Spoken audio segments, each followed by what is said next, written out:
Assalamualaikum warahmatullahi wabarakatuh. Anak-anak, bagaimana kabarnya pada hari ini? Tentunya baik-baik semua kan? Untuk itu, pada hari ini, sebelum pelajaran kita mulai terlebih dahulu. Kita buka dengan membaca basmalah. Agar apa? Agar Allah Subhanahu wa taala senantiasa memberi keberkahan kita di dalam hidup ini. Satu, dua, tiga. Bismillahirrahmanirrahim. Baik, sekarang pelajaran kita atau materi kita pada hari ini sampai ke bab 5, yaitu hidup lapang dengan berbagi. Pertanyaannya, anak-anak pernah berbagi tidak? Tentunya anak-anak pernah, cuman anak-anak terkadang tidak merasa. Karena apa? Berbagi itu caranya banyak sekali. Di antaranya dengan apa? Dengan sodakoh, dengan zakat, dan lain sebagainya. Anak-anak, pada hari ini materi kita sampai pada zakat. Zakat ada dua. Satu, zakat fitrah. Dua, zakat mal. Zakat fitrah adalah zakat yang berkaitan atau berhubungan dengan puasa. Kemudian, zakat mal berhubungan dengan harta.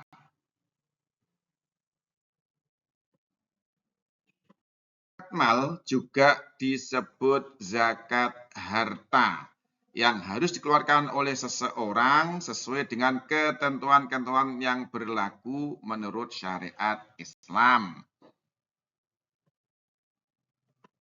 Nah, zakat harta ada beberapa zakat harta yang harus dikeluarkan zakatnya. Salah satunya adalah zakat pertanian. Zakat pertanian berapa persen?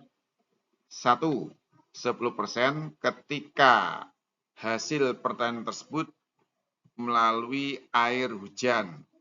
Yang kedua, 5% ketika cara pengairannya dengan mengambil melalui mesin. Tentunya mesin itu membutuhkan bahan bakar. Untuk itu, zakat pertaniannya adalah 5%.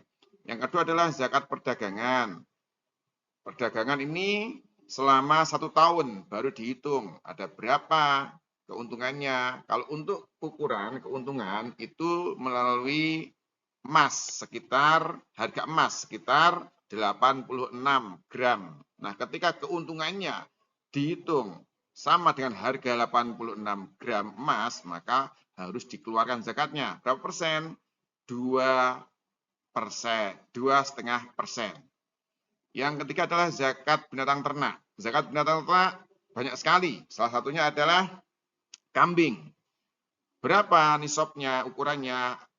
Setiap 40 ekor kambing dikeluarkan 1 ekor. Kemudian ketika mempunyai 80 ekor kambing berarti 2 ekor. Kelipatannya seperti itu. 120 berarti 3 ekor. Selanjutnya adalah zakat emas dan perak. Emas dan perak nisabnya ukurannya adalah ketika kita mempunyai 86 gram emas murni. Zakatnya adalah 2,5%. Selanjutnya zakat profesi. Zakat profesi ini bisa diambil setiap bulan. Contoh adalah misalkan ada orang yang per bulan gajinya besar. Itu diambil berapa persen? 2,5%. Setiap 1 juta, 2,5%-nya adalah 25.000. Jadi dilipat gandakan berapa juta. Kemudian zakat temuan atau zakat rikas, ini yang paling banyak. Zakat temuan atau zakat rikas ini berapa persen? 20%. Misalkan anak-anak menggali tanah atau menggali tanah di sawah. Kemudian situ anak-anak mendapatkan emas. Banyak sekali. Nah, maka emas itu zakatnya adalah 20%. Oke. Sekarang kita masuk pada orang-orang yang berhak menerima zakat atau dengan bahasa fikihnya namanya mustahik. Perlu diketahui, orang yang mengeluarkan zakat namanya muzaki. Sedangkan orang atau golongan yang menerima zakat disebut mustahik. Di dalam Al-Quran dan hadis ada 8 golongan. Yang pertama adalah 1. Fakir. Fakir itu apa? Seseorang yang tidak mempunyai pekerjaan tetap atau tidak mempunyai penghasilan tetap dan tidak bisa untuk mencukupi kebutuhan sehari-hari. Itu dinamakan fakir. Sedangkan yang kedua adalah miskin. Miskin adalah orang yang memiliki pekerjaan tetap atau memiliki penghasilan tetap akan tetapi tidak bisa untuk mencukupi kebutuhan sehari-hari. Jadi anak-anak harus bisa membedakan.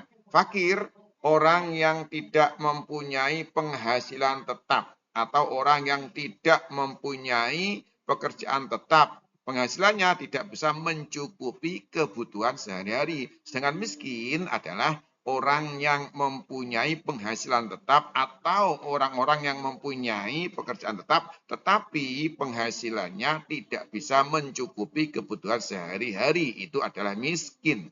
Kemudian yang ketiga adalah amil.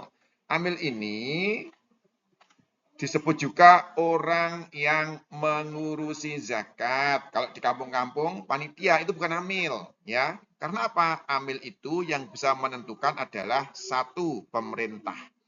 Kedua adalah ormas-ormas Islam, ya, atau lembaga-lembaga Islam. Kemudian tugasnya apa? Tugasnya bukan hanya mengelola zakat fitrah.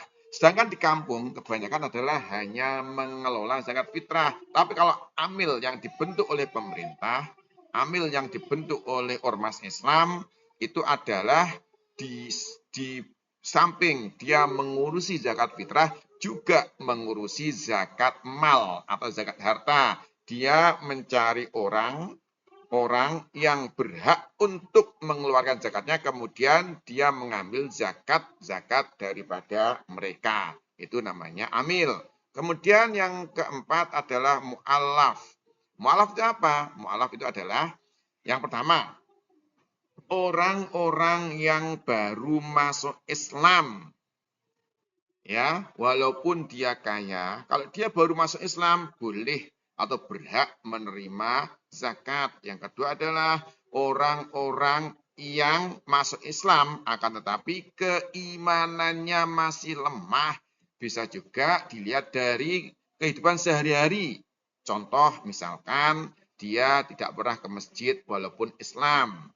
Ya, ini namanya imannya tidak kuat, imannya lemah. Nah, orang-orang seperti ini diberi zakat agar apa? Agar keimanannya menjadi kuat. Yang kelima adalah riqab. Riqab kalau sekarang sudah nggak ada. Riqab itu apa? Riqab adalah budak.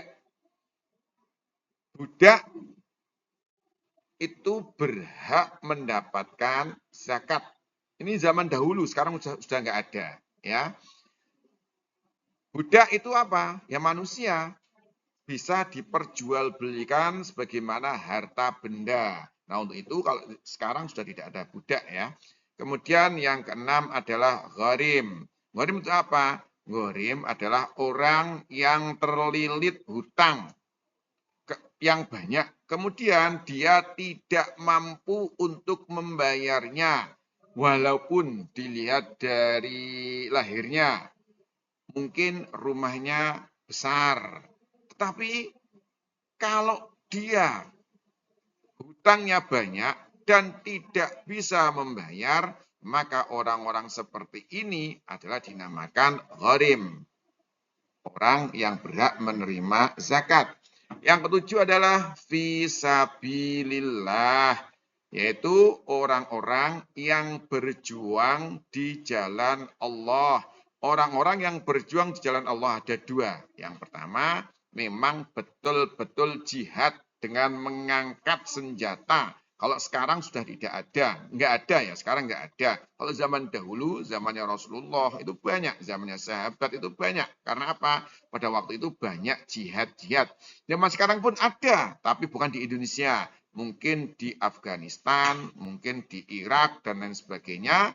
Mereka perang melawan orang selain orang Islam. Nah, itu dinamakan jihad fisabilillah. Yang kedua adalah termasuk golongan yang dikategorikan fisabilillah adalah orang-orang yang mau mengajarkan ilmu agama di pondok-pondok, di masjid-masjid. Kalau sekarang mungkin ustadz lah ya, yang mau berdakwah itu namanya fisabilillah. Sedangkan yang kedelapan adalah Ibnu Sabil. Apa Ibnu Sabil? Ibnu Sabil adalah orang yang sedang melakukan perjalanan. Bahasa fikihnya dinamakan musafir. Maka ketika ada musafir, kemudian bekalnya habis atau bekalnya hilang, maka dia bisa mencari rumah zakat. Untuk apa? Meminta zakat karena memang dia berhak untuk menerima zakat. Ya, anak-anak, ini pelajaran kita pada hari ini tentang zakat mal. Semoga anak-anak bisa memahaminya. Ini yang bisa disampaikan pada hari ini.